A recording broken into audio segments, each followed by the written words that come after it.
프로파일러 배상훈 교수가 분석하는 사건 이야기 크라임.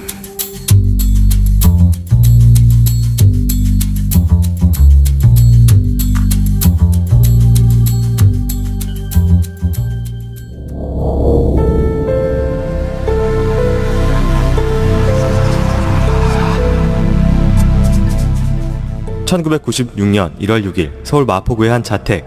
장모님의 말에 따르면 쿵 하는 소리가 들렸다고 합니다. 그때가 새벽 3시 30분. 아내는 허겁지겁 거실로 나가보았습니다. 거실에서 옥상으로 올라가는 복층 계단참에 한 남자가 위에서 이어진 전깃줄에 목을 감고 쓰러져 있었습니다. 당대 대중들의 많은 사랑을 받고 있었던 가수 김광석. 갑작스러운 그의 자살 소식에 대중들은 충격에 빠졌습니다. 그리고 그날 물끄러미 TV를 보고 있던 이상호 기자도 그 소식을 접했습니다.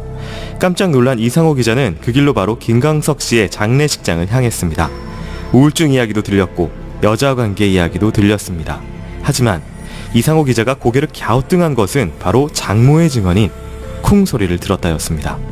그것을 시작으로 20년, 여러 번 좌절되었지만 결국은 놓을 수 없었던 취재는 그렇게 시작되었습니다.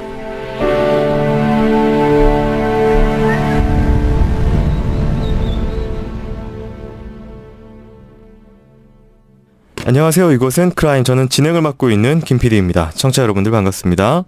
날카롭고 정확한 분석으로 대한민국의 정의를 세우고 계시는 대한민국 1호 프로파일러 배상훈 교수님을 모십니다. 예, 안녕하세요. 배상훈 교수입니다. 반갑습니다. 예, 교수님 반갑습니다. 예. 네. 오늘은 조금 특별한 날이어서 바로 모시고 진행을 해보겠습니다. 바쁜 시간, 요즘에 안 그래도 좀 바쁘신데 또 그 짬을 잠깐 내주셔가지고 네, 이 사건을 위해서 홍대까지 한 걸음에 달려와 주신 얼굴이 명함 이상호 기자님을 모십니다. 안녕하세요. 크라임 열혈 애청자 이상호 기자입니다. 반갑습니다. 네, 반갑습니다, 기자님. 네, 기자님의 영화를 제가 오늘 아침에 따끈따끈하게 보고 와가지고. 그러셨어요? 네, 얼굴이 많이 나오시더라고요. 얼굴이 너무 커가지고 카메라 돌리다 보면 자꾸 들어와요. 네. 그래가지고 저 아직 그 울림을 그대로 가슴에 안고 지금 이 스튜디오에 앉았는데요. 일단은 뭐 그래도 뭘 소개를 굳이 해야 되나 싶기도 하지만 그래도 뭐 이제 간단하게 소개를 드려야 되는데 뭐 이름이 명함이고 얼굴이 명함이라서 네, 뭘 드려야 될까요? 본인 어떻게 소개하시나요, 보통? 그냥 뭐 MBC의 20년간 탐사 보도 주로 했고요. 사건, 사고, 뭐 권력 비리 뭐 이런 쪽으로 주로 관심을 가지고 취재해 왔고. 네. 그래서 크라임 같은 팟캐스트가 왜 없지? 해외에는 이런 전문 다큐나 드라마 같은 게 많은데 국내에는 옛날 수사반장 이후에 왜 이런 게 없지? 그랬는데 저희 영화를 사실 도와주셨어요. 배상훈 교수님께서. 네. 자문도 해주시고 출연도 직접 해주셨는데 시작하시더라고요. 크라임을. 그래서 네. 저는 계속 들어왔어요. 근데 오늘 제가 이곳에 이렇게 나오게 될 줄은 정말 몰랐고 영광입니다. 아닙니다. 저희가 영광입니다. 네. 영화에서 교수님의 출연 분량이 작은 부분에 대해서 교수님은 불만이 없으셨나요? 아니요, 뭐 저는 전혀 불만이 없었고요. 네. 이제 조금 사건 자체에 집중하는 부분은 여러 가지 면에서 뭐 곤란한 부분도 있었고, 그러니까 제가 아니라. 네. 근데 오늘 시원하게. 그런가요? 그때는 사실 저희가 취재 중인 상황이었고 전체적인 얼개 그리고 영화가 나오기 전이었기 때문에 그때 팩트를 던져서 말씀드리고 교수님의 분석을 받아서 사실 촬영한 거기 때문에 네. 많은 이야기를 그때는 할 수 없었어요. 근데 이제는 취재 얼개 나왔고 영화가 개봉이 됐으니까 정말 오늘 좀 기대돼요. 네. 뭔가 좀 영화에서 부족했던 실체가 우리 배 교수님 통해서 드러날 수 있지 않을까 기대하고 있습니다. 네. 그리고 좀 불안한 얘기는 기자님께서 소송을 원하고 계시다. 소송을 원하고 계시는 상태여서 지금 굉장히 좀 불안하긴 한데 어쨌든 좀 잘 요리조리 피해서 진행해 보도록 하겠습니다. 네네. 자, 뭐 일단은 모든 국민이 알고 있는 그 사건입니다. 간략 브리핑을 드리자면은 1996년 국민의 사랑을 받던 가수였죠. 김광석 씨가 의문의 변사체로 발견된 사건입니다. 자살이라고 주장하는 아내 서 씨와 자살이 아닐 가능성을 20년간 매달려서 취재한 이상호 기자의 취재 결과 사이에 많은 간극이 있고 논란이 있는 사건입니다. 그럼 본격적인 사건 속으로 한번 들어가 보도록 하겠습니다.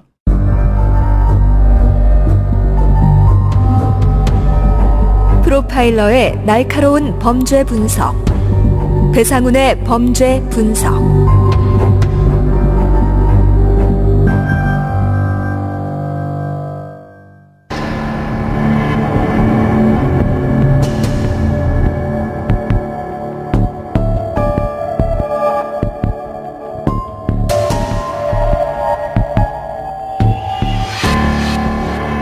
당시가 1996년 1월 6일이었습니다. 뉴스를 접하고 바로 이제 세브란스 병원 응급실로 갔죠. 아, 네. 그리고 그때는 아직 이제 빈소가 차려지기 전이었고요. 되게 추운 날씨였습니다. 네.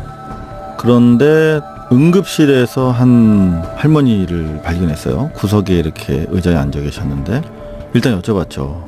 혹시 김광석 씨 유족이십니까? 그랬더니 맞다고 자기가 장모라고 하시더라고요. 근데 키 체구도 작으시고 당연히 제가 수첩을 꺼내들고 어떻게 알고 오셨습니까? 누구 연락을 어떻게 받고 오셨습니까? 그랬더니 서혜순, 딸 서혜순으로부터 새벽에 전화가 왔다. 아, 그러면 따님이 발견하셨군요. 따님은 어떤 상태로 발견하셨대요? 그랬더니 자는데 거실에서 쿵 소리가 났다.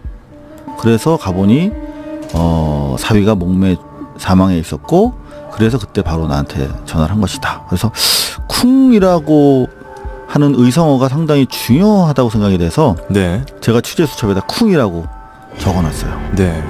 그게 이제 최초 취재의 단초가 됐죠.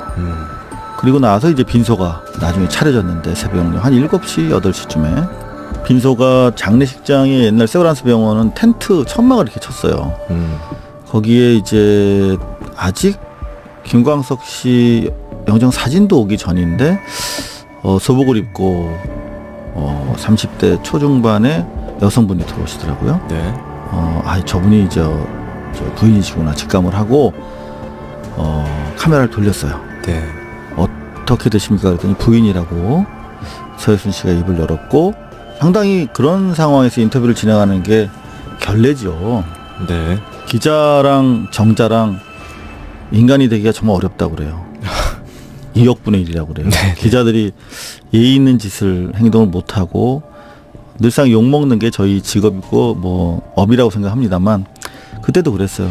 그랬더니 이제 입을 여시기 시작해서 어떻게 발견을 하셨습니까?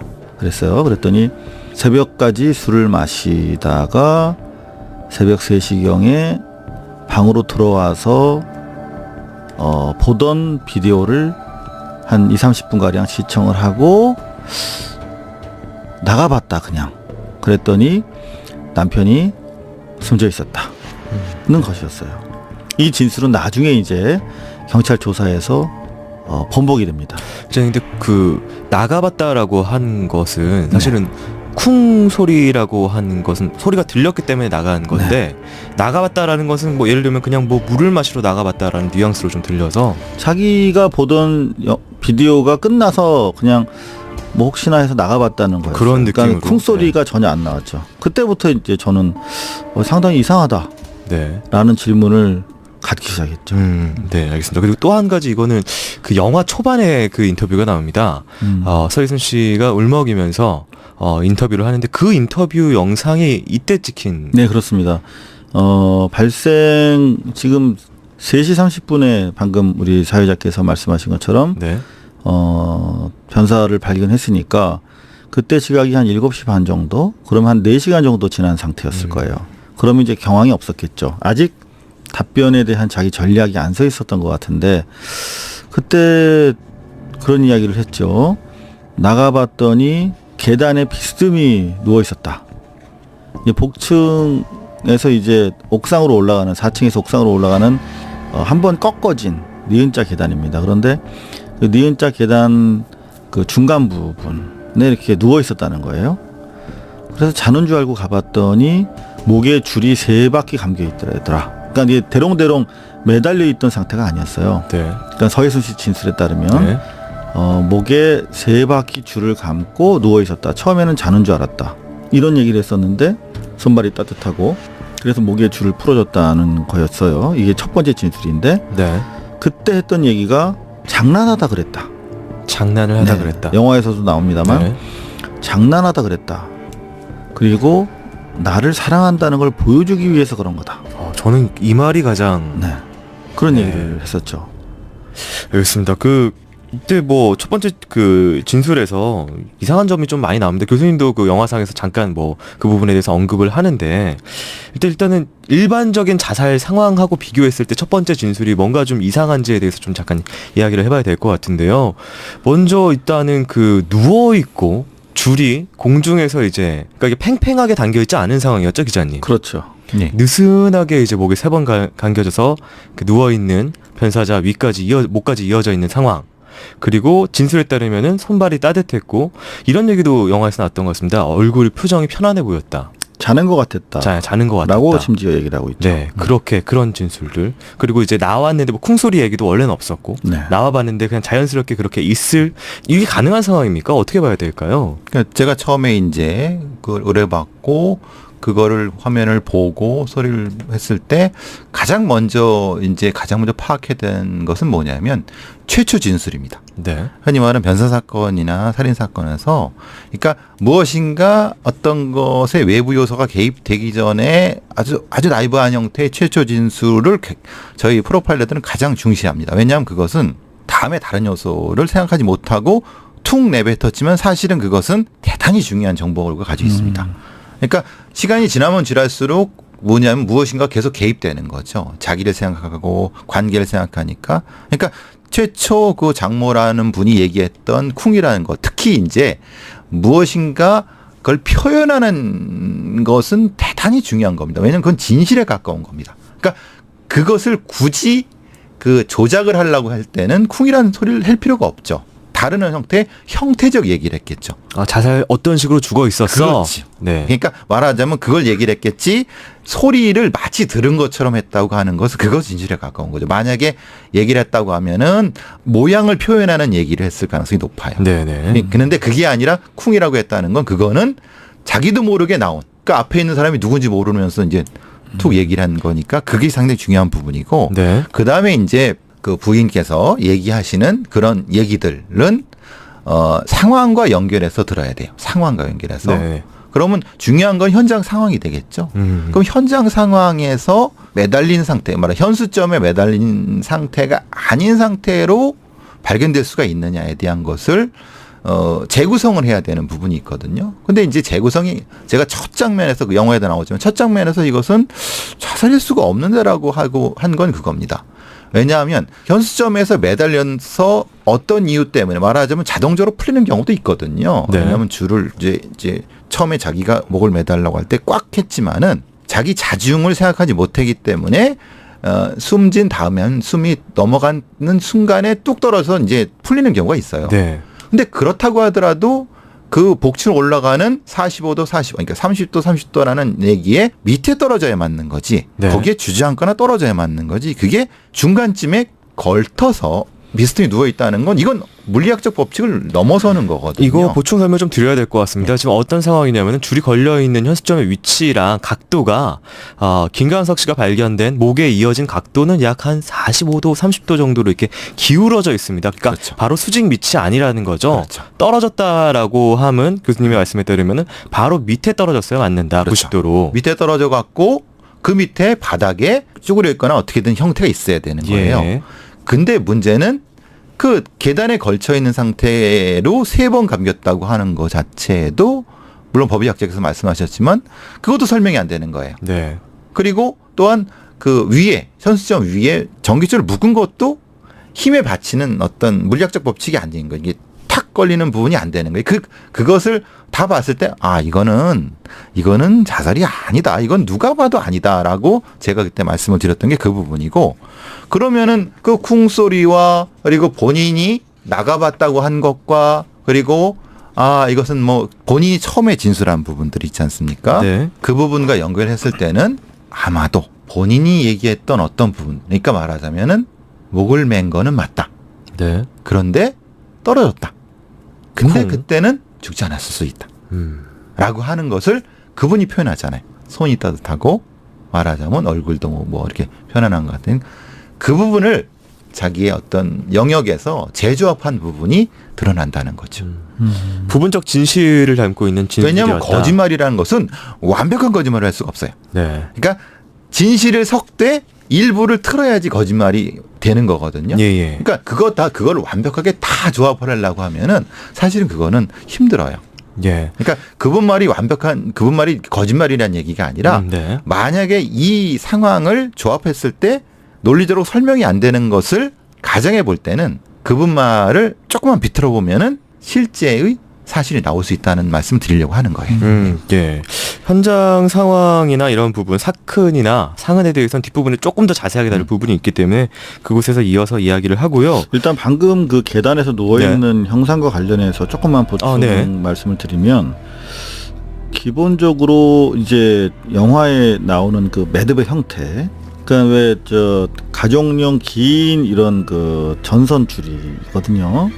근데 그거를 이렇게 일단 현수점 매달리는 것처럼 만들기 위해서 일단 묶은 형상이거든요. 그렇죠. 근데 그 매듭 자체도 제가 아는 다른 그 강력계 형사분한테 여쭤봤더니 이 매듭도 보통 일반인들이 맬 수 있는 매듭이 아니라는 그런 답변을 하셨어요. 그 말씀은 그러니까 예를 들면 뭐 캠핑을 했거나 어떤 전문가의 그렇죠. 매듭법이라는. 예. 네. 그리고 그 줄이 계단 아래까지 이렇게 축 늘어져 있는 상태로 발견이 됐는데 그 길이가 3.5m였거든요. 네. 근데 저희가 실측을 해봤어요. 그걸 가지고 누워있는 지점으로 이렇게 끌어가 보니까 닿긴 하는데 목을 감을 정도 여유는 없더라고요. 더구나 세 바퀴가 나오지 않아요. 네. 그러니까 뭔가 지금 진술의 구성이 안 되는 거죠. 그렇죠. 그러니까 본인의 진술과 네. 현장 구성이 안 맞는 거예요. 그게 좀 배치가 되는 상황이 많이 배치가 되는 거죠. 그리고 그 매듭 부분은 그렇죠. 네. 가수잖아요. 네. 평생 예술만 한 사람이잖아요. 네네. 그 매듭은 흔히 말하는 뭐 표현이 그렇지만 뭐 노가다에서도 잘 안 하는, 그러니까 좀 약간 전문적이라고 표현은 그렇지만은 그런 매듭을 많이 해본 사람, 네. 이런 형태의 매듭일 수 있는 거예요. 관련 일을 했거나 그렇죠. 혹은 네. 그래서 그분에게 이거 왜 이렇게 되지? 라고 되고, 제가 아까 말씀드린 건 뭐냐면 네. 이 매듭은 힘이 촥 한 다음에 쓱 풀린 매듭이 아니라 이미 풀어진 걸 다시 사람의 힘으로 맨 게 아닌가라는 느낌이 드는 매듭이었어요. 둘의 차이가 좀 있나요? 그렇죠. 왜냐하면 이런 거죠. 사람이 그 자살한 60kg 정도 된단 말이에요. 네. 근데 60kg지만은 60kg는 그대로 매달렸을 때의 60kg예요. 네. 그 상태는 어떻게 되냐면 뛰어내렸거나 아니면은 이쪽에서 뛰어내리면 60kg보다 더한 그 무게가 딱 순간적으로 걸려버리잖아요. 그러면은 뭐가 되냐면 매듭 있는 상태에서 순간적으로 탁 걸리는 형태의 그게 나와야 되는 거예요. 네. 그죠? 착 감기는 그렇죠. 당겨지면서. 예, 순간에 탁 네. 그러니까 채워지는 채연이? 형태가 돼야 되는 네. 거예요. 근데 그 찍힌 것 자체로는 그 방향이 좀 이상해요. 저희가 실제로 그 매듭을 재현하는데 몇 년이 걸렸어요. 그 부분이. 제가 다시 한번 그 매듭을 똑같이 매는데 오랜 시간이 걸렸어요. 근데 실제로 그렇게 매듭을 묶어놓고 아래로 당기니까 그 매듭의 귀가 있잖아요. 네. 그게 형상이 변하더라고요. 그렇죠. 변해야지 맞는 저렇게 거예요. 안 남아있게 그렇죠. 되더라고요. 청취자분들도 그림이 머릿속에 좀 그려지실 것 같고요. 하지만 뭐 이제 아내분께서는 자살이다라고 말씀을 하시고 이후에 좀 저희도 많은 대중들은 자살이라고 좀 알고 있는 상황입니다. 지금 이제 당시 언론을 검색해 보시면 거의 안 남아 있어요. 네. 근데 뭐 한 두세 줄 정도 두 가지 이유가 나와 있습니다. 하나는 우울증, 다른 하나는 여자관계, 여자 문제 때문에 나한테 미안해했다. 그래서 이제 복합적으로 작용해서 자살한 것이다. 라고 아주 강변을 하셨습니다. 아내분께서. 네. 그러니까 네. 수사 초기부터 워낙 이 자살이라고 하고 이제 언론에 그게 다 보도가 돼버렸죠. 그러니까 이제 경찰서 분위기도 이걸 뒤집기는 어려운 거죠. 그때만 해도 지금 우리가 이 영화를 통해서 최초로 공개한 내용이 드러나기 전이었기 때문에, 그럼에도 불구하고 당시 이런 의혹들을 가지고 제가 당시 마포서 형사계인데요. 형사계장이랑 과장한테 브리핑을 했어요. 그때는 인터넷이 없을 때니까 프린터 출력도 안 돼서 이렇게 제가 매직으로 켄트지라고 그랬는데 옛날에 네네. 쭉 적어가지고 계장님 보십시오. 이거 정말 이상합니다. 쭉. 그래서 형사 과장까지 하고 저는 그때 수습 기자에 불과했기 때문에 사실 경찰서가 낯설 때였어요. 그때만 해도. 근데 다행히 들어주시더라고요. 그래서 2차 진술 조서를 받게 됩니다. 2차 진술 조서는 1차 때랑 전혀 다른 내용이 되죠. 아내분의 네. 네, 2차 바뀐 내용이 어떤 식으로 그럼 진술을 하게 됩니까? 그러니까 최초에는 새벽 3시까지 술을 4병을 나눠 마셨다. 그래서 무척 만취한 상태였다. 그래서 장난치다가 저렇게 된 거다. 술이라고 하면 여기서 맥주. 네. 그러니까 저희가 취재한 바에 따르면은 블루스 하우스라고 하는 집 근처 한 200m 되는 지하 바에서 친구분과 맥주 1병을 마셨어요. 그리고 집에 가서 4병. 그럼 좀 술이 약하면 취할 수도 있겠다 이렇게 생각을 했는데 나중에 저희가 이제 간접적으로 혈중 알코올 농도를 확인해 보니까 0.09밖에 안 나오더라고요. 그러면 네. 그걸로 뭔가 이렇게 실수할 정도 술은 아니지 않습니까? 그래서 0.09 정도면 어느 정도라고 저희가 알고 있으면 될까요? 0.09라고 하면은 뭐 0.1이면은 우리가 면허 취소 수준이지만은 네. 우리가 이제 만취해 갖고 인사불성이라고 하는 건 0.15가 넘어야 되는 거고 네. 0.09면은 그 우리가 알딸딸하다고 하잖아요. 그런 네. 정도. 네. 아. 그리고 물론 이거는 차이가 있을 수 있어요. 개인 차가. 아, 예. 근데 그거를 뭐 흔히 말하는 만취했다 그렇게 표현할 수는 없는 거죠. 예. 실제 현장에서 발견된 것도 맥주 2병 정도. 네네. 그리고 잔 하나에는 맥주가 가득 차 있었기 때문에 네. 김광석 씨가 그걸 다 마셨다고 한들 맥주 1병을 추가로 마신 정도거든요. 네. 맥주 2병 먹은 거죠. 그렇죠. 그러니까 잿더리에 병 뚜껑이 2개가 있더라고요. 네네. 그리고 잔 하나는 다 먹었고 누군가 네. 하나는 가득 차 있습니다. 그러니까 먹은 양은 사실 잔 하나 양 정도 2병 중에서 둘이서 나눠 먹으면은 뭐 이거는 그냥 살짝 목 축였다 정도의 느낌이겠네요. 그렇죠. 그래서 이제 2차 진술 조서 때는 완전히 바뀝니다. 그러니까 최초에는 자기가 비디오를 봤다고 그랬거든요. 네.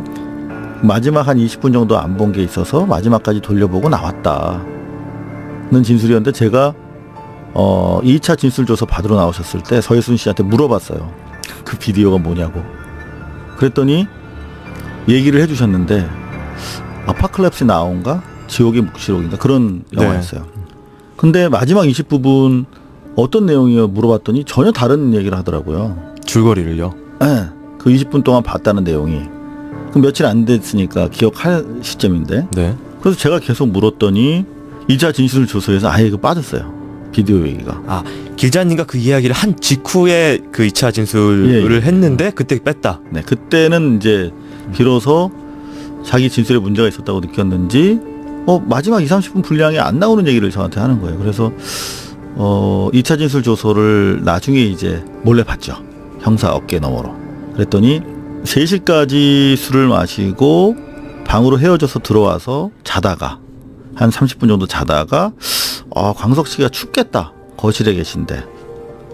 그래서 이불을 덮어주려고 담요를 들고 나갔다는 거예요.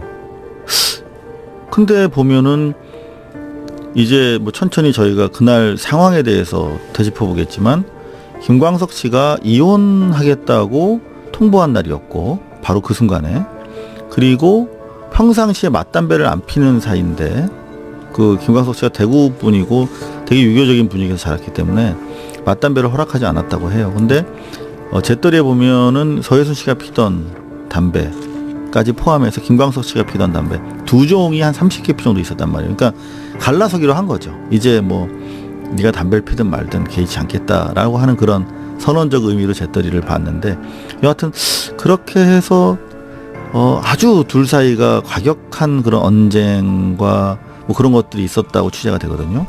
그런데 30분 자고 나와서 걱정돼서 감기 걸릴까봐 이불을 들고 나갔다라고 하는 진술로 드라마틱하게 바뀌게 되는 거죠.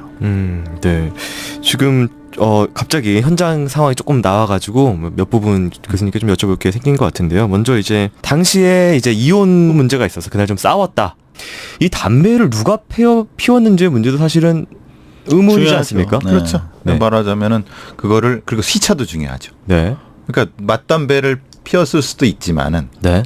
김광석 씨가 피고 나중에 어떤 사건이 벌어진 다음에 네. 피웠을 수도 있는 시차도 중요하고 네. 사실은 그런 것 때문에 이제 그 초기 수사가 굉장히 중요했던 부분인데 그런 부분이 전혀 안 됐다고 아니면 어쨌든 지금 기록이 네, 네. 없고 뭐 볼 수 네. 없는 부분이라고 하면은 그런 것들이 중요하고 네. 또 이제 술의 양도 중요하고 그리고 전체적으로 이제 저희가 공간을 구성할 땐 그런 걸 합니다. 실제로 그게 가능하냐? 네네. 그러니까 본인은 안에서 자고 있다가 바깥으로 나가서 뭐 춥다고 생각할 수 있는 상황이면은 조금 거리가 있느냐? 아니면 바로 안방과 문만 거실. 열면 보여줄 수 네. 있는 공간 이런 것들도 다 재구성이 돼야 되거든요. 네, 현장 예. 재구성이. 네. 근데 그게 이제 실제로는 의문이죠. 그 부분도. 근데 기자님은 그 잿더리 사진이나 뭐 잿더리 이런 상황을 좀 보셨나요? 제가 궁금했던 부분이 네. 이 두 종의 담배가 있다고 치더라도 담배 양이 반반이 있느냐 아니면은 소수가 섞여 있느냐 다른 종류의 담배가 이건 굉장히 맥락이 달라지는 거기 때문에 서예순 씨가 핀 담배로 보이는 버지니아 슬림이었구나. 네. 작은 가벼운. 예, 얇은 거. 그건 좀 더 적은 숫자였어요. 음. 그러니까 대부분은 말보로 김광석 씨가 태졌다고 하는 네. 그렇게 섞여 있었죠. 근데 여기서 중요한 게 이제 또 나중에 나오겠지만 네네. 서예순 씨 오빠의 존재예요. 네. 그 오빠분이 현장에 있었는데 그게 이제 경찰 조사에 반영되지 않은 부분이 상당히 중요하게 지금 저희가 지적하는 부분인데 네. 당일 저녁 12시까지 이제 그 전날 1월 5일 밤에 통보가 됐대요. 장모한테 이혼하겠다라고. 이혼 사유에 대해서는 저희가 소상히 밝혀드리겠지만 그리고 나서 장모가 집에 옵니다. 그래서 뭔가 상당히 지금 대책회의가 열렸던 거죠. 아 김광석 씨를 제외한 나머지 김광석 씨는 12시 30분에 네. 뒤늦게 들어오고 네. 그리고 그런 상황에서 인천에 있던 폭력 전과가 많은 그 오빠도 도착합니다. 네. 김광석 씨 자택으로 오정에 대책 회의가 있었을 가능성이 높다는 거죠. 그런데 서예순 씨는 오빠가 와 있는 거를 119가 출동했던 바로 새벽 4시 10분쯤에 알았다. 네. 그 전에는 오빠가 온 사실 몰랐다고 주장하는데 이것도 좀 이상한 게 아니 집안에 문제가 있어서 어머님이 올 정도로 뭔가 지금 상당히 긴박하게 움직이고 있는데 오빠가 있다는 사실을 몰랐겠는가. 더구나 최소한 어머님이 올라오면서 그 차를 봤을 거 아니에요. 오빠가 있는 차를 1층에 있었거든요. 네. 오빠는 집은 4층이고. 그러니까 이런 그 논리적 허점. 오빠는 몇 시에 도착했다고 얘기를 하던가요? 뭐 그런 얘기 그거는 진술하지 않고 있죠. 아, 그러니까 뭐 애시당초 진술 조사가 없으니까 이거는 네. 자기 친구들한테 한 얘기를 저희가 종합해서 취재한 거거든요. 아, 예, 예. 애초에 조사가 됐어야 되는 건데 네. 조사가 돼서 빠진 거죠. 이게 참고인 진술 정도는 받았어야 되는 거를 아마 받았을 수도 있어요. 근데 그것이 누락될 수도 있는 거고. 근데 기록 자체에는 없다고 하는 거죠. 말하자면은. 예, 알겠습니다. 그 건물 잠깐 설명을 해주자면 이게 4층 건물로. 그렇죠. 네. 이 홍대 가장 번화가예요. 그러니까 그 홍대 주차장 골목 바로 뒤쪽에 있는 아주 그때 당시에도 노란자위 상권이었고 거기에 위치한 4층 건물입니다. 그러니까 뭐 119한테 전화하면 어디다 그러면 바로 올 수 있는 장소예요. 근데 또 이상한 게 119한테 자기가 변사자를 발견한 게 새벽 3시 30분인데 네. 즉시 연락하지 않아요. 서예순 씨가. 네. 이상하잖아요.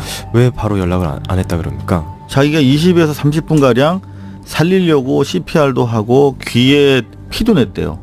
피를 돌게 하려고 뭐 그런 의도인가요? 네. 네. 귀에 피를 내는 행위를 젊은 여자가 할 수 있는지 저 의문인데 그런 것도 하고 여하튼 뭔가 바쁘게 뭔가가 진행이 됐어요. 네. 2, 30분 동안. 그리고 119에게 전화를 한 거는 새벽 3시 50분쯤. 그러니까 변사자 발견 이후 2, 30분 가량 뒤에.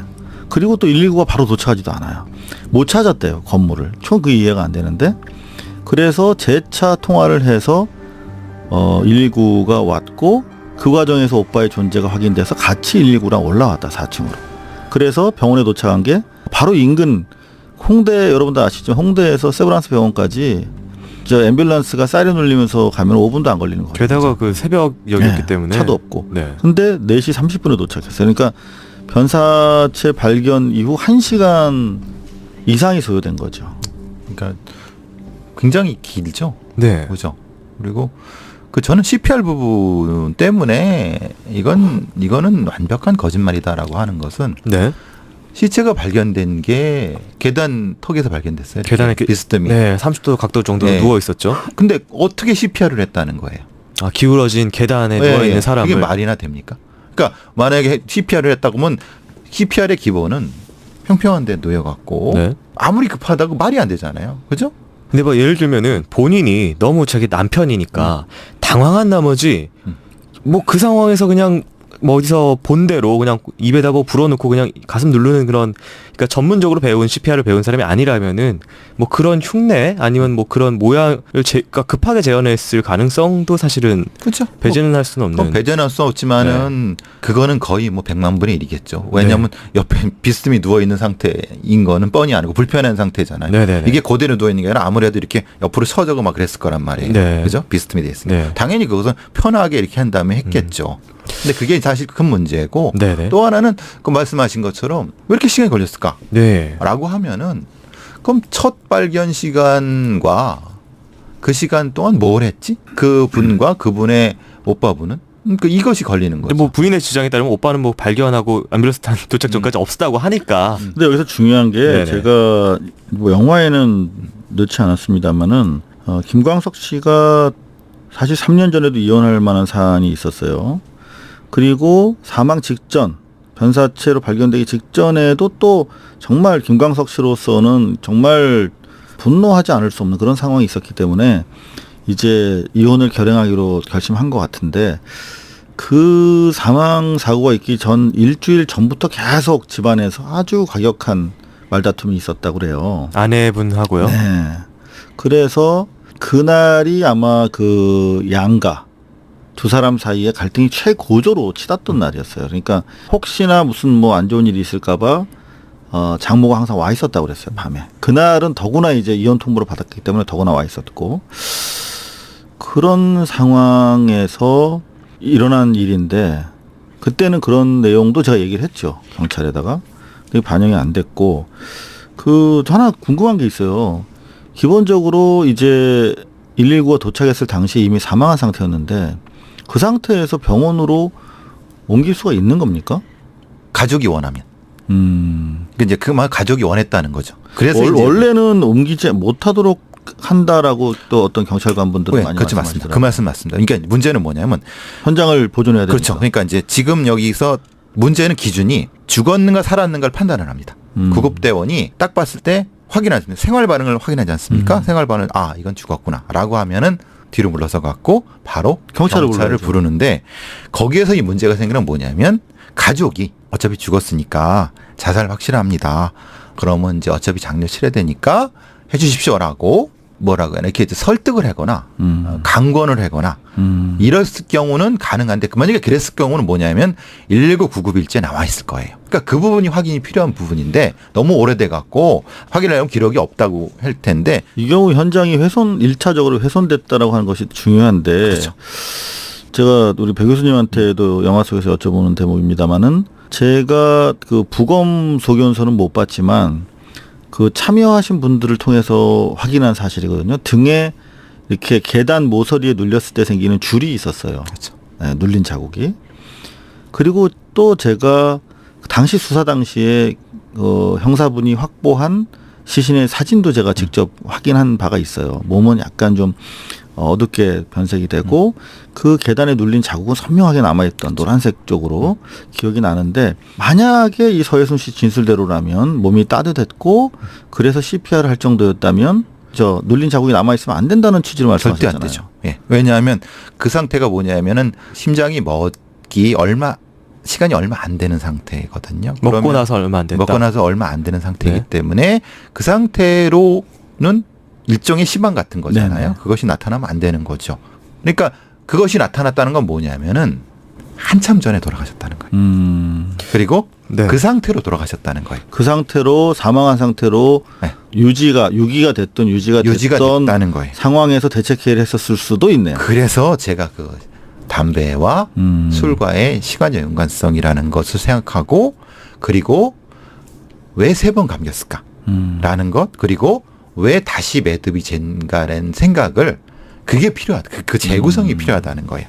그러니까 이 석줄이라는 건 아무리 생각해도 이해가 안 가는 거예요. 왜냐면 그거는 죽은 상태에서 놨다는 거예요. 거기에 놨다는 거예요. 근데 본인은 CPR을 했다 그러잖아요. 네네. 그러면 어떤 자세로 CPR을 해야지 그게 나타날까요? 그 계단에서는. 그 CPR을 못 해요. CPR이라는 것은 여기를 압박하는 거잖아요. 흉부를 압박해야 그런데 되니까. 이게 공간이 생기잖아요. 세 줄이면 허리가 네. 부러져 버려요. 그리고 CPR 하면. 네네. 그게 모르는 거예요. 이 사람이 그 얘기가 무슨 의미인지를. 그러니까 당연히 그것은 그러니까 왜 시간이 걸린다라는 걸 설명하다 보니까 1시간이 걸렸잖아요. 네. 112 부르는데 그럼 그걸 설명하다 보니까 CPR을 했다라고 주장하려고 하다 보니까 현장 상황과 안 맞는 거죠. 그러니까 빈 시간을 메꾸기 위해서 생긴 작화가 CPR 그리고 그렇죠. 건물의 위치를 찾지 못해서 뭐 돌렸다라는 등등의 그렇죠. 이야기로 그 시간을 설명을 그래야 해낸다. 되는 거라는 거예요. 그리고 귀에 왼쪽 귀인가요? 귀에 이렇게 칼로 짠 자국이 있는 걸로 부검에 들어갔던 분이 진술을 해주셨어요. 크로스 체크한 바에 따르면. 그러니까 하긴 했어 뭔가.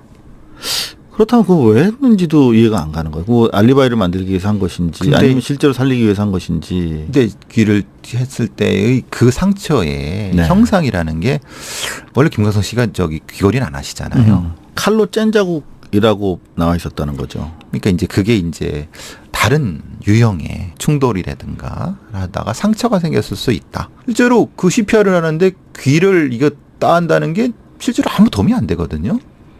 따르게 되면 네. 다른 데 피를 내는 게 맞는 거지. 네. 귀를 따는 게 그 생활시키는 거랑 무슨 의미가 있죠? 저도 그러니까 뭐 그러니까요. 취한 사람도 아니고 그게 네. 귀를 안 취한 사람이라고 네. 귀를 따나요? 손을 따지. 네. 근데 귀를 그러니까 땄다라는 이제 게 그 부분을 진술을 하거나 받아쓰거나 할 때 그걸 당연히 의심을 했어야 되는 거죠. 이게 뭐지? 그래서 이제 혹시라도 이제 귀걸이를 하는 사람들 같은 경우는 이 몸싸움 과정에서 뜯어져 갖고 그것을 가장하기 위해서 칼질하는 경우는 종종 있는 거고 그리고 또 하나는 이제 이건 아니라 강도 사건 같은 데에서 이제 칼을 위협하다가 피하다가 이제 상처가 나는 경우도 종종 있으니까. 근데 지금 이 상황은 그 상황은 아닌데 어쨌든 상처가 난 부분은 있었을 것이다. 이거는 생활을 위해서 여기는 건 아니다. 어쨌든 그 상처는 칼로 났기 때문에 현장에서 칼 사용은 어쨌든 있었겠지만 그게 살리기 위해서 한 칼질인지 혹은 다른 과정에서 생긴 칼질인지는 확인할 수는 없는. 확인할 수는 없지만 어떤 칼을 사용했는지를 조금 확인해 봤으면 좋았을 거예요. 부검이가. 상흔을 보고. 네, 상흔을 보고. 그러면 그게 이제 과도인지 아니면은 뭐 가벼운 형태의 것인지를 아마 부검이는 느낄 수 있었을 거예요. 이게 본인도 이상하다고 생각했을 거니까요. 그러면은 이게 뭘까라고 아마 그 중간에다 뭘 써놨을 수 있어요. 그래서 사실 부검 감정도 굉장히 중요한데 뭐 이제 어쨌든 지금 뭐 부검이나 이제 사체에 대해서 이야기가 나왔으니까 이 목의 상흔에 대해서도 이제 이야기를 좀 해야 네, 되겠는데요. 그게 상당히 중요한 부분이죠. 지금 말씀 중에 우리가 부검 소견서에 대한 얘기가 계속 나오고 있는데 물론 저희가 부검 소견서를 열람하기 위해서 시도를 했죠. 정상적인 루트로는 안 돼서 마지막 방법으로 이제 국회의원을 통해서 행자위 국회의원을 통해서 국가수에 보관된 부검 소견서를 일단은 이제 제출을 받았어요. 그래서 저희가 열람을 하기 위해서 김광석 씨의 친형 김광복 씨를 대동하고 이제 국회로 나아갔습니다. 그런데 직전에 행자부 쪽에서 이거는 서해순 씨가 본인 외에는 친척이 와도 형제가 오더라도 열람시켜주지 말라고 하는 열람 금지 요청을 해놨다는 거예요.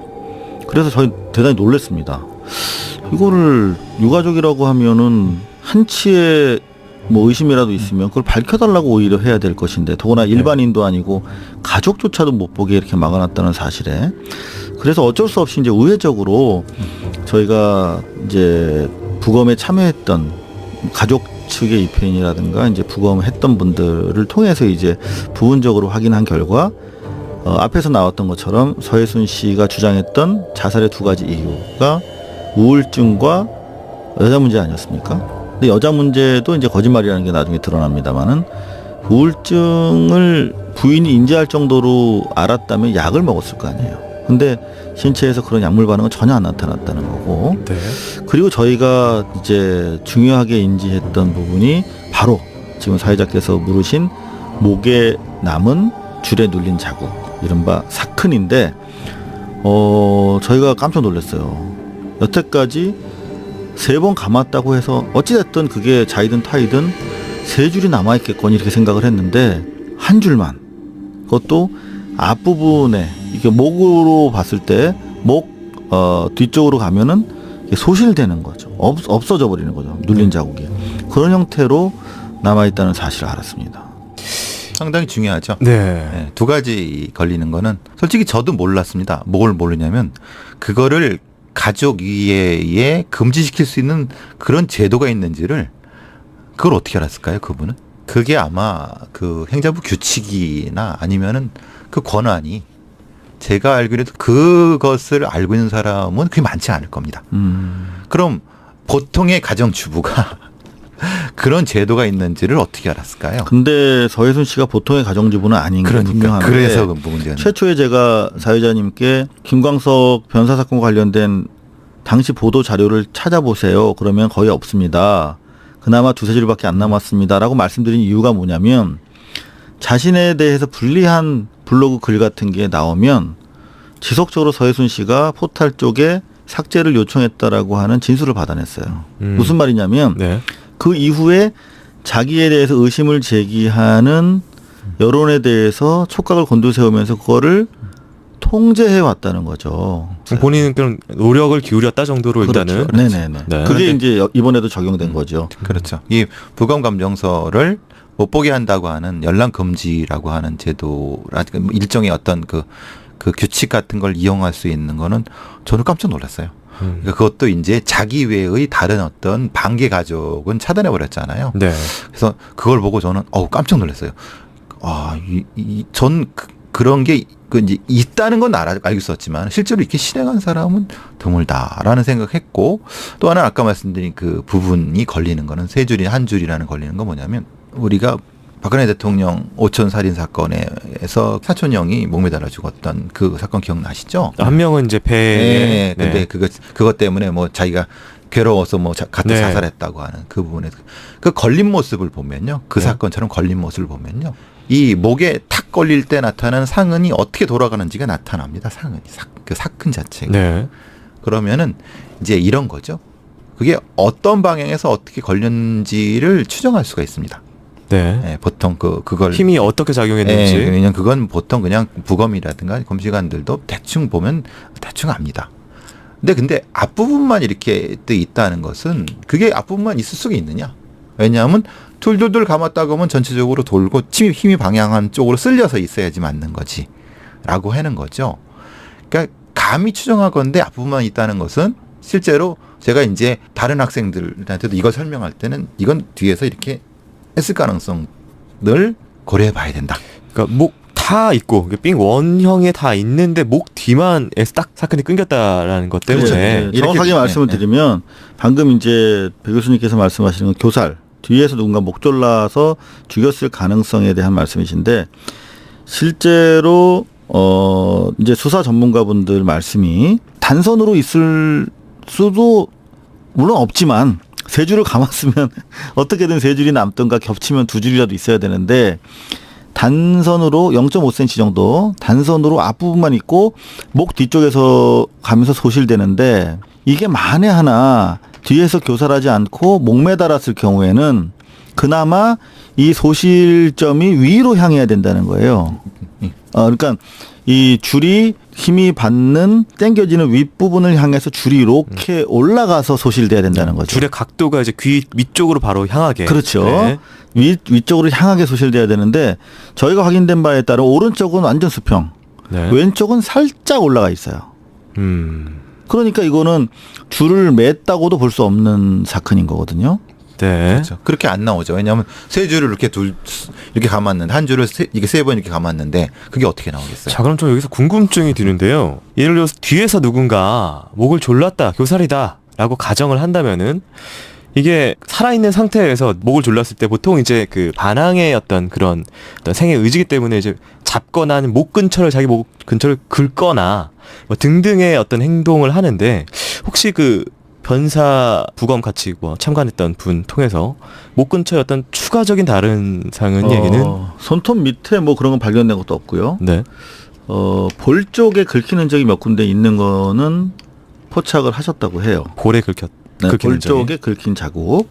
그거 외에는 목에는 뭐 특별히 그런 게 발견되지 않은 걸로 확인하고 있습니다. 교수님 그렇다면 이게 만일 교살이라고 가정한다면은 반항의 흔적이 없는 교살이라면 손을 못 쓰게. 그러니까 한 명이 하지 않았다는 거죠. 네. 그거를 방증하는 거죠. 두 명이 한 사람은 손을 잡고 못 움직이게 하고 한 사람은 교살을 했다고 하면은 설명은 되는 부분이죠. 꼭 한 사람이어야 될 필요는 없죠. 그죠? 이게 교살이라고 전제를 한다면 예. 손이 못 긁는 것은 손을 못 쓸 수밖에 없는 상황이고 그렇죠. 그렇다면 누군가는 목을 쥐어 틀어야 되니까 손을 잡고 있는 누군가가 존재해야 한다. 반드시. 그렇죠. 그리고 방법은 여러 가지 있습니다. 보통 제가 이제 윤기현 사건에서도 네, 축구 선수. 얘기했고 그것처럼 왜 이 뭐 흔히 말하는 손에 이런 게 없느냐 아니면 또 뭐 이런 게 없느냐라고 하면은 제일 쉬운 방법은 담요로 두두들 마는 거예요. 그러면은 몸을 이렇게. 네, 몸을 막 말고 우리 멍석말이 하듯이 네. 못 움직이게 한 다음에 번개탄을 해거나 아니면은 거기서 목을 조르면은 그거는 몸에 상처 안 남고 죽일 수 있어요. 그런 방법은 형사들은 다 알아요. 네. 그러니까 이제 굳이 이게 여기에 뭐가 없고 뭐 여기 반항이 뭐 이게 없다고 해서 교살이 아니다라고 할 수는 없는 거예요. 그러니까 정황과 이 사건과 이걸 다 봐야지 판단할 수 있는 거지. 네, 그러니까 방금 교수님께서 이제 반대쪽에서 반박할 수 있는 주장, 손에 어떤 손 밑에 피부나 아니면 목 근처에 긁은 흔적이 없기 때문에 이게 어떻게 교살이냐라고 반대쪽에서 만약 반박을 한다면 교수님은 이렇게 답을 할 수가 있다. 충분히 그 외에도 교살로 죽일 수 있는 방법이 있다. 그러니까 혼자가 아니라고 하면 뭐 한다면 복세범이라고 하면은 당연히 그것도 좀 가능한 걸 하는 거죠. 그걸 해라고 경찰이 있는 거예요. 네. 그렇죠? 그리고 이제 그 집안에서 단독 혼자, 그러니까 아내분 혼자가 아니었다라고 증언을 해줄 만한 사람은 존재하지가 않은 것이죠. 외부에 있는 제3자는. 현재 진술에 따르면은 발견된 시각이 3시 30분인데 네. 그거는 그야말로 서혜순 씨의 주장인 것이고 네. 중요한 것은 발견 시점 이전에 어머님이 왔었던 것, 그것도 팩트고, 더 나아가서 서혜순 씨 본인으로 입으로 진술한 바에 따라도 119가 왔을 때 이미 그 건물 내에 오빠가 있었다는 점이 확실하지 않습니까? 네. 그렇다면 많게는 3명, 최소한 2명이 그 시간대에 있었다는 거죠. 그 건물 안에. 건물 안에는 있었다. 네. 그리고 3시 30분에 사건이 났다고 하는 거는 주장이고 주장이죠. 네. 그건 뭐 앞으로 뭐 뒤로 뭐 이렇게 될 수 있는 거니까 그건 대신에 이제 4시 30분에 그 병원을 옮겼다는 것은 팩트고 그건 팩트고. 팩트가 되는 거죠. 네, 알겠습니다. 굉장히 좀 위태위태한 좀 논란이 될 만한 주장들이 지금 계속 분석들이 좀 나오고 있는데요. 일단은 지금 가장 저희가 뭐 느끼시겠지만 영화를 보신 분들은 더 100% 아시겠지만 일단은 이제 아내분의 증언에 대해서 굉장히 저희가 많은 의문을 표할 수밖에 없는 상황이고, 왜냐하면 현장하고 배치가 되기 때문에요. 그 증언 내용이. 자, 또 3차적으로 또 진술을 또 하게 되는데 또 그게 바뀌는 부분이 있습니다. 네. 그래서 이 남은 부분들은요, 저희가 2부에 이어서 과연 그렇다면 이 사건의 용의자는 프로파일링에 따르면 어떤 사람이어야 하는지 등등 해서 저희가 아직 밝혀지지 않은 이 변사 사건의 진실을 한번 파헤쳐보는 사실 시간을. 저는 이 얘기를 배 교수님한테 듣기 위해서 다시 나왔습니다. 정말 저도 궁금합니다. 네. 2부에 그 얘기를 여러분들이 들으실 수가 있을 겁니다. 네. 수고해주신 두 분, 네. 수고하셨습니다. 수고하셨습니다. 감사합니다. 네. 불안한 얘기는, 기자님께서, 소송을 원하고 계시다. 소송을 원하고 계시는 상태여서 지금 굉장히 좀 불안하긴 한데 어쨌든 좀 잘 요리조리 피해서 진행해 보도록 하겠습니다. 네네. 자, 뭐 일단은 모든 국민이 알고 있는 그 사건입니다. 간략 브리핑을 드리자면은 1996년 국민의 사랑을 받던 가수였죠. 김광석 씨가 의문의 변사체로 발견된 사건입니다. 자살이라고 주장하는 아내 서 씨와 자살이 아닐 가능성을 20년간 매달려서 취재한 이상호 기자의 취재 결과 사이에 많은 간극이 있고 논란이 있는 사건입니다. 그럼 본격적인 사건 속으로 한번 들어가 보도록 하겠습니다.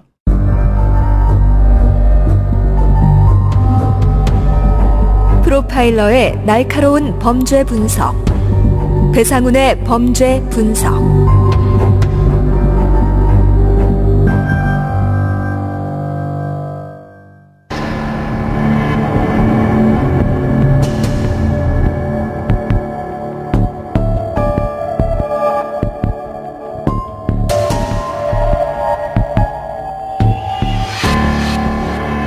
당시가 1996년 1월 6일이었습니다. 뉴스를 접하고 바로 이제 세브란스 병원 응급실로 갔죠. 아, 네. 그리고 그때는 아직 이제 빈소가 차려지기 전이었고요. 되게 추운 날씨였습니다. 네.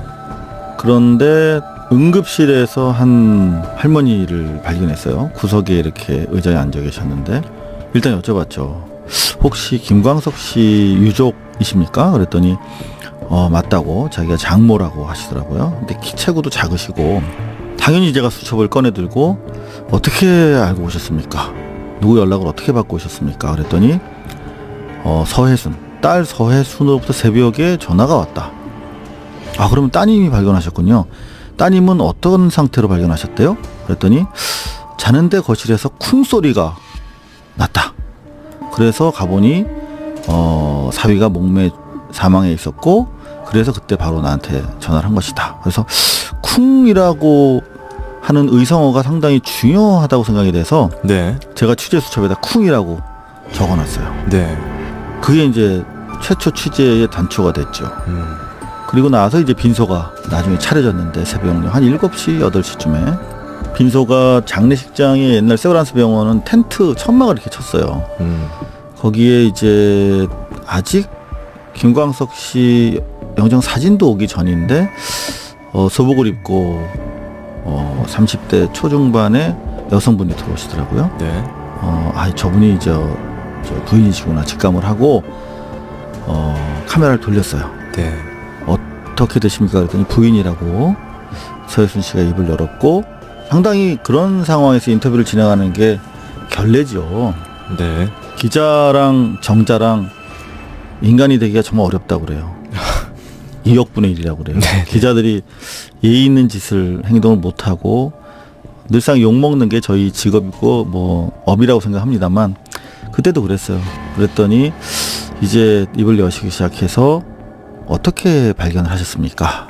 그랬어요. 그랬더니 새벽까지 술을 마시다가 새벽 3시경에 방으로 들어와서 보던 비디오를 한 20-30분가량 시청을 하고 나가봤다 그냥.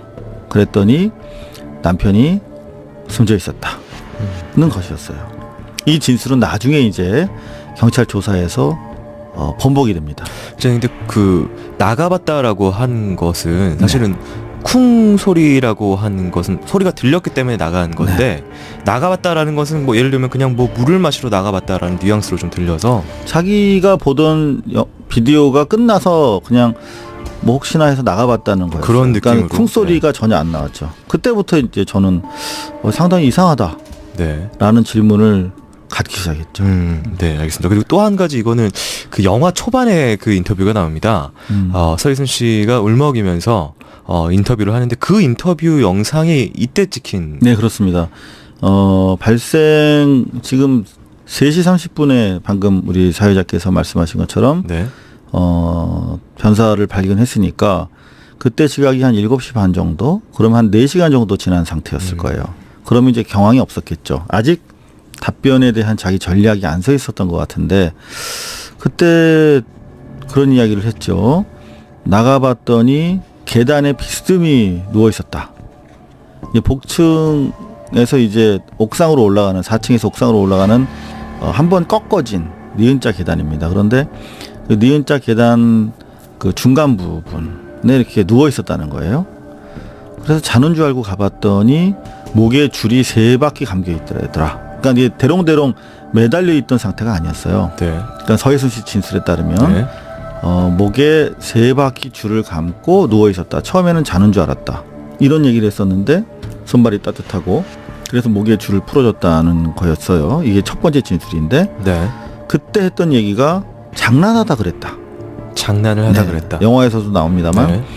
장난하다 그랬다. 그리고 나를 사랑한다는 걸 보여주기 위해서 그런 거다. 저는 이 말이 가장 네. 그런 네. 얘기를 했었죠. 알겠습니다.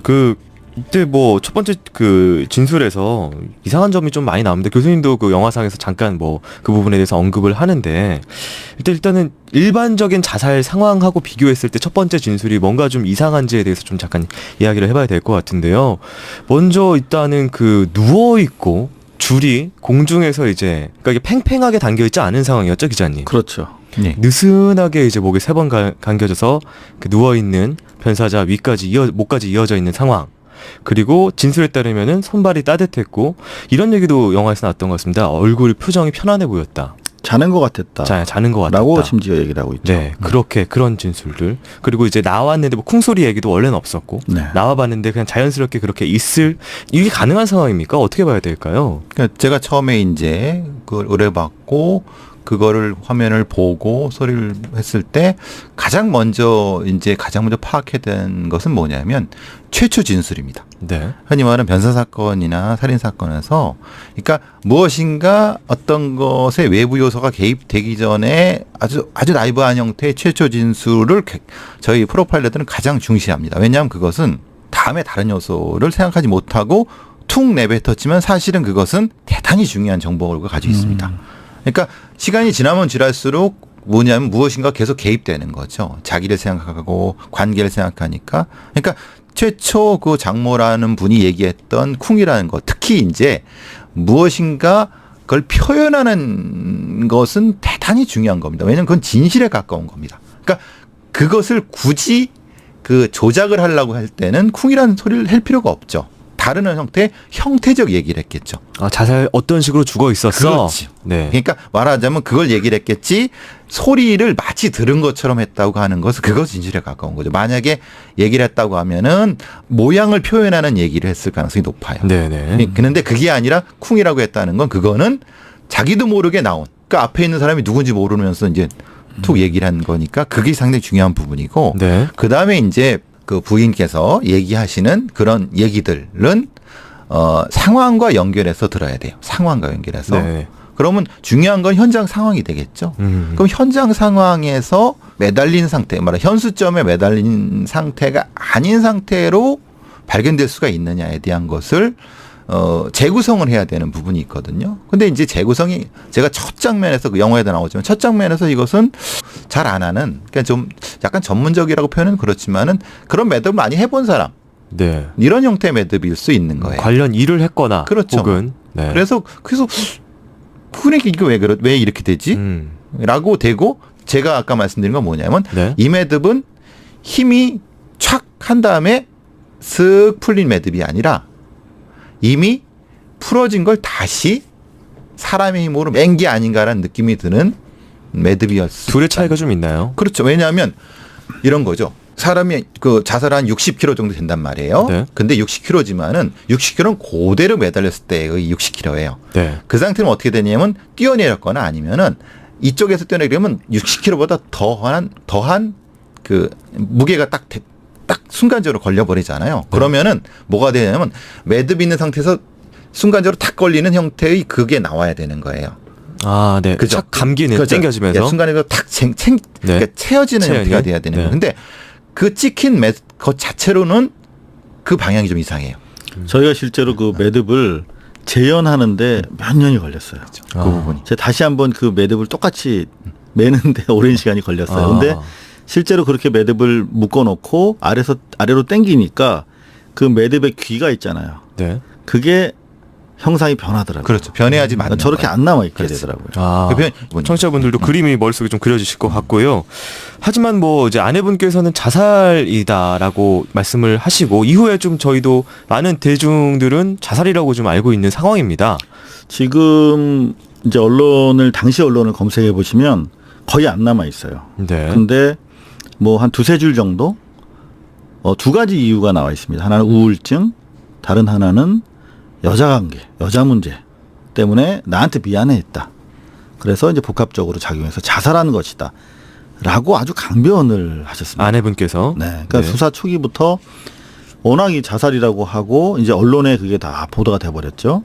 그러니까 이제 경찰서 분위기도 이걸 뒤집기는 어려운 거죠. 그때만 해도 지금 우리가 이 영화를 통해서 최초로 공개한 내용이 드러나기 전이었기 때문에 그럼에도 불구하고 당시 이런 의혹들을 가지고 제가 당시 마포서 형사계인데요.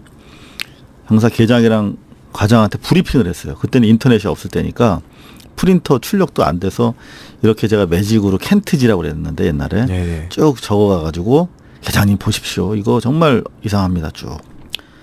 그래서 형사 과장까지 하고 저는 그때 수습 기자에 불과했기 때문에 사실 경찰서가 낯설 때였어요. 그때만 해도. 근데 다행히 들어주시더라고요. 그래서 2차 진술 조서를 받게 됩니다. 그래서 2차 진술 조서는 1차 때랑 전혀 다른 내용이 되죠. 아내분의 네. 네, 2차 바뀐 내용이 어떤 식으로 그럼 진술을 하게 됩니까? 그러니까 최초에는 새벽 3시까지 술을 4병을 나눠 마셨다. 그래서 무척 만취한 상태였다. 그래서 장난치다가 저렇게 된 거다. 술이라고 하면 여기서 맥주. 네. 그러니까 저희가 취재한 바에 따르면은 블루스 하우스라고 하는 집 근처 한 200m 되는 지하 바에서 친구분과 맥주 1병을 마셨어요. 그리고 집에 가서 4병. 그럼 좀 술이 약하면 취할 수도 있겠다 이렇게 생각을 했는데 나중에 저희가 이제 간접적으로 혈중 알코올 농도를 확인해 보니까 0.09밖에 안 나오더라고요. 그러면 네. 그걸로 뭔가 이렇게 실수할 정도 술은 아니지 않습니까? 그래서 0.09 정도면 어느 정도라고 저희가 알고 있으면 될까요? 0.09라고 하면은 뭐 0.1이면은 우리가 면허 취소 수준이지만은 네. 우리가 이제 만취해 갖고 인사불성이라고 하는 건 0.15가 넘어야 되는 거고 네. 0.09면은 그 우리가 알딸딸하다고 하잖아요. 그런 네. 정도. 네. 아. 그리고 물론 이거는 차이가 있을 수 있어요. 개인 차가. 아, 예. 근데 그거를 뭐 흔히 말하는 만취했다 그렇게 표현할 수는 없는 거죠. 예. 실제 현장에서 발견된 것 프로파일러 배상훈 교수가 분석하는 사건 이야기. 크라임.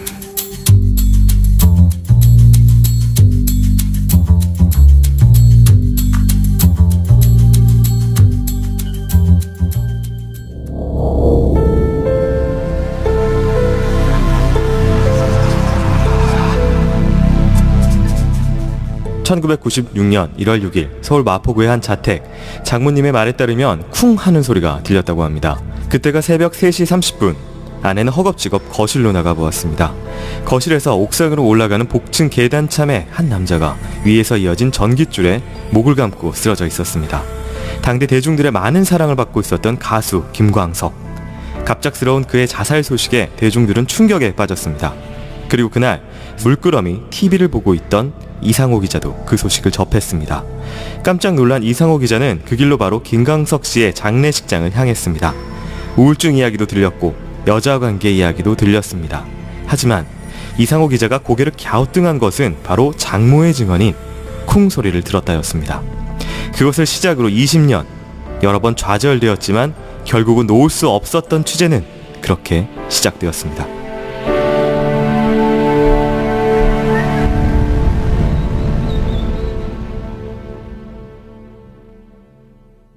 안녕하세요. 이곳은 크라임. 저는 진행을 맡고 있는 김 PD입니다. 청취자 여러분들 반갑습니다. 날카롭고 정확한 분석으로 대한민국의 정의를 세우고 계시는 대한민국 1호 프로파일러 배상훈 교수님을 모십니다. 예, 안녕하세요. 배상훈 교수입니다. 반갑습니다. 예, 교수님 반갑습니다. 예. 네. 오늘은 조금 특별한 날이어서 바로 좀 모시고 진행을 해보겠습니다. 바쁜 시간, 요즘에 안 그래도 좀 바쁘신데 또 그 짬을 잠깐 내주셔가지고 네, 이 사건을 위해서 홍대까지 한 걸음에 달려와 주신 얼굴이 명함 이상호 기자님을 모십니다. 안녕하세요. 크라임 열혈 애청자 이상우 기자입니다. 반갑습니다. 네, 반갑습니다, 기자님. 네, 기자님의 영화를 제가 오늘 아침에 따끈따끈하게 보고 와가지고 그러셨어요. 네, 얼굴이 많이 나오시더라고요. 얼굴이 너무 커가지고 카메라 돌리다 보면 자꾸 들어와요. 네.